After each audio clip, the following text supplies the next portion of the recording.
merencanakan atau berencana untuk menggelontorkan 5 paket stimulus ekonomi bantuan untuk masyarakat dalam bentuk bantuan sosial, salah satunya dalam bentuk pangan berupa 10 kg beras. Mungkin perspektif Anda seperti apa dan bagaimana cara atau kontribusi Bappenas untuk memastikan bahwa seluruh bantuan sosial atau bantuan pangan yang diserahkan kepada masyarakat tepat sasaran. Tanggal 2 Juni, Pak Presiden memerintahkan kita ya untuk memberikan stimulus ekonomi. Ada beberapa, ada tiket, salah satunya adalah bantuan pangan. Bantuan pangan ini diberikan kepada 18,3 juta. Tapi angka sementara 16,5 juta KPM. Kalau di pangan namanya penerima bantuan pangan, ya, penerima bantuan pangan, ya. A 10 kilo. Kemudian ada tapinya, jangan sampai bantuan ini diberikan, kemudian harga gabah di tingkat petani ini jatuh. Betul. Sehingga bantuan ini nanti akan selected. Ya. Selected itu maksudnya tetap penerimanya 18,3 yang sudah terverifikasi oleh BPKP ada 16,5 juta, ya. Tapi daerah-daerah tertentu seperti Papua, Maluku, NTT itu one shot. Jadi Juni-Juli ini kemungkinan di akhir Juni-Juli ya itu one shot. Satu kali pengiriman untuk jatah 2 bulan.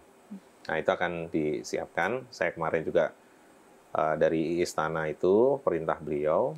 Kemudian Bu Sri Mulyani juga sudah menyiapkan anggarannya. Jadi tentunya ada anggaran tambahan yang disiapkan untuk stimulus ekonomi. Kemudian Badan Pangan tentunya akan menugaskan Bulog. Nah kemarin dengan Pak Mentan kita bersepakat gitu ya. Maksudnya supaya harga gabah di tingkat petani jangan sampai jatuh. Tapi masyarakat yang perlu dibantu targeted itu dapat. Nah itu kerennya hari ini gitu ya. Jadi bisa sama-sama memahami bahwa dua tujuan ini tercapai semua. Nah, ini akan kita kerjakan. Saya juga kemarin sore langsung rapat dengan direksi Bulog gitu ya. Saya sampaikan bahwa persiapan karena untuk bantuan pangan itu harus disiapkan packaging 10 kilo ya. 10 kilo dari kita kan menyerap biasanya 50 kilo. Berarti harus rebagging, ya. Teknis itu harus disiapkan dengan baik. Kemudian berasnya juga harus yang kondisinya baik. Nggak boleh ada ya satu butir pun ya beras yang jelek yang dideliver ke masyarakat. Ya harus zero complaint walaupun itu sulit. Ya jadi tidak boleh ada toleransi beras jelek. Ya itu saya sampaikan kepada teman-teman direksi Bulog ya supaya punya waktu untuk mempersiapkan. Jadi tanggal 5 ini semua 6 kita lebaran haji, setelah itu mulai. Satu lagi adalah SPHP, beras stabilisasi pasokan harga pangan itu sudah rutin. Itu juga sama. Pada saat panen raya beras SPHP ini di hold.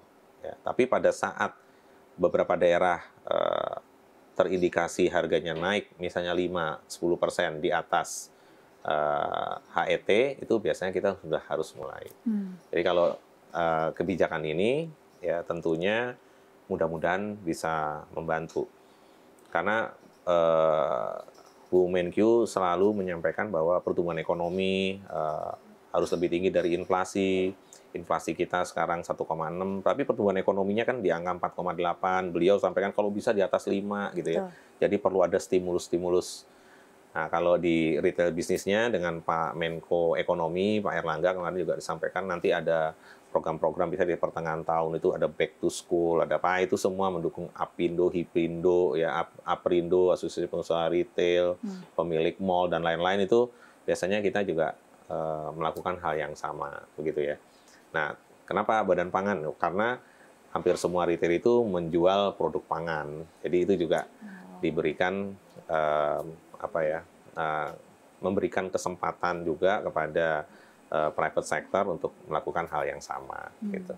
Oke, mungkin boleh dielaborasikan lebih lanjut berkaitan dengan pengawasan dan juga untuk menjaga kualitas bantuan pangan yang akan diterima oleh masyarakat. Kalau dari Badan Pangan Nasional bersama dengan Bulog sendiri, secara teknis akhirnya apa yang dilakukan supaya yang menerima tepat sasaran, kualitasnya juga tepat standar, dan juga semua berjalan tanpa ada penyelewengan, Pak? Data hari ini menggunakan data DTSEN. Ya, ini tentunya teman-teman dari Bappenas, kemudian BPS, kemarin juga verifikasi bersama Kementerian Sosial. Ya. Jadi ini harus sesuai dengan target. Nggak boleh orang yang tidak masuk dalam target itu tidak memerlukan bantuan ini tapi menerima. Gitu.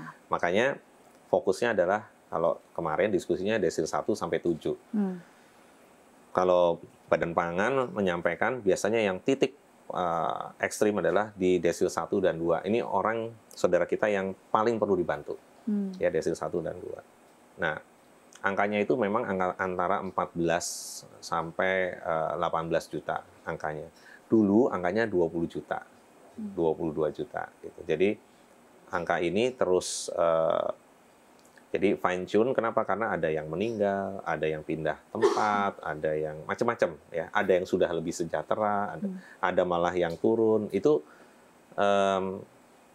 akurasinya itu juga harus diupdate. Nggak bisa data misalnya beberapa tahun lalu dipakai gitu. Jadi memang kenapa datanya berubah-berubah? Loh memang kalau nggak dirubah malah aneh gitu ya. Sama seperti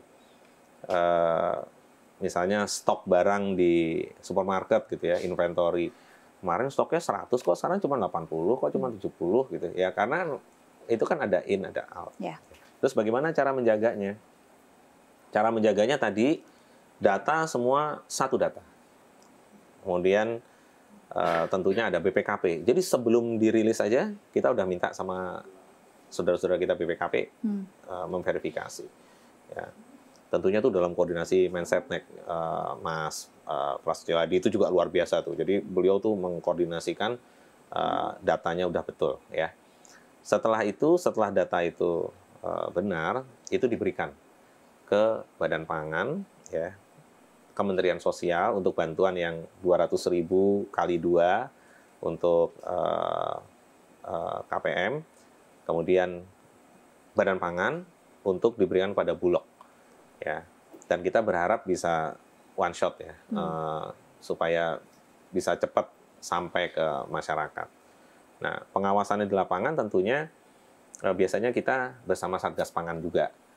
Jadi Satgas Pangan, kemudian Satgas Pangan daerah itu juga nanti akan membantu pengawasan. Jadi kita pengennya sampai by name, by address ya. Oke, baik.